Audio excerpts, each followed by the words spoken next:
Hey, this is Pastor Dave, and this is your Monday Mojo. Hope you had a great weekend. Beautiful weather this weekend.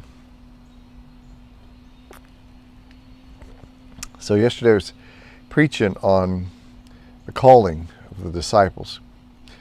You know, Peter and Andrew and James and John, those four fishermen that Jesus called to follow him. And I made a point in talking about the fact that sometimes I think we have this picture that Jesus just showed up and he walked up to these guys in the boat and said, "Come follow me." And some kind of magic mystical power went over them. "Yes, Lord, we will follow you." And that's just not the case.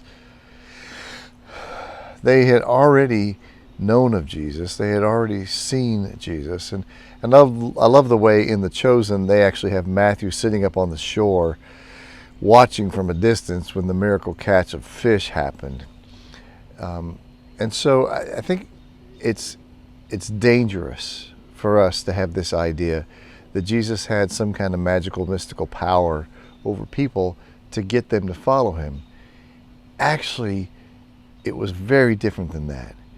It was, as the writer of the Gospel of John the disciple says, he did these signs, he performed these miracles. He showed up in ways that were unlike anyone had ever shown up before. He had an authority when he taught like nobody had had an authority before. His teachings have lasted down through the centuries. And it was those things that caused Andrew and Peter and James and John to say, wow, this guy's different. There's something about him that's different. And so when he said, "Follow me," they said, yes.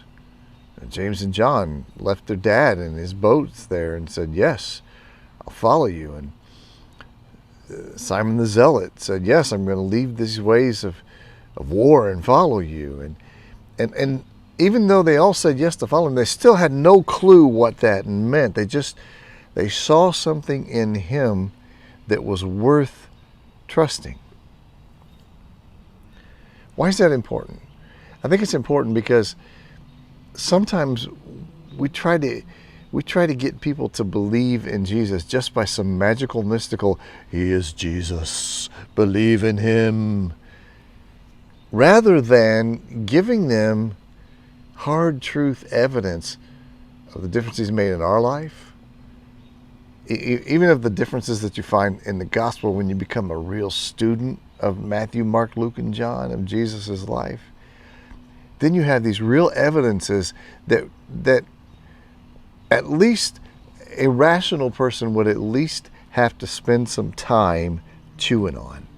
Now they may still come to a decision because there's still an amount of faith that's needed in order to follow Jesus, but it's not the kind of faith that, "Yes, I will follow you no matter what."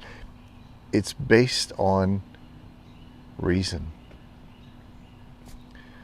So I think that we have to be the kind of people that seriously know who Jesus is and what Jesus is like, and who Jesus calls to follow him.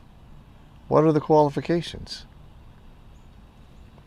I think we got to be careful that we don't make qualifications that don't exist.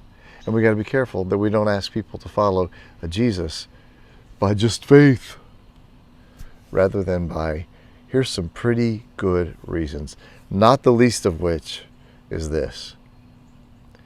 Even though he had done nothing wrong, he said, "I'll take the punishment so that you and I might be able to live lives free."